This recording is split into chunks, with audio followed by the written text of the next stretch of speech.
আজ তোমাদের একটা গল্প বলবো। আসলে তখন আমরা পুরীতে গেছিলাম, আর সন্টু তখন অনেকটাই ছোট।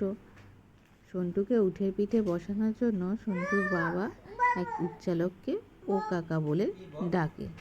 সন্টু তো ভয়ে সে উঠের পিঠে ওঠেই নি, কিন্তু এই ও কাকা ডাকটা ও খুব ভালোভাবেই শিখে নিয়েছে। আর দেখো এখন কত মিষ্টি করে ডাকটা বলছে, তাই না?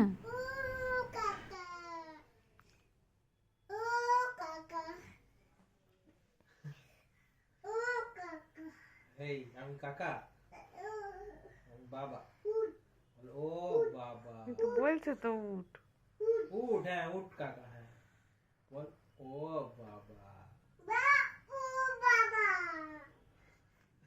ও বাবা। আরেকবার বল, আগে আরেকবার বল, আগে আরেকবার বল। আরেকবার বল সন্টু।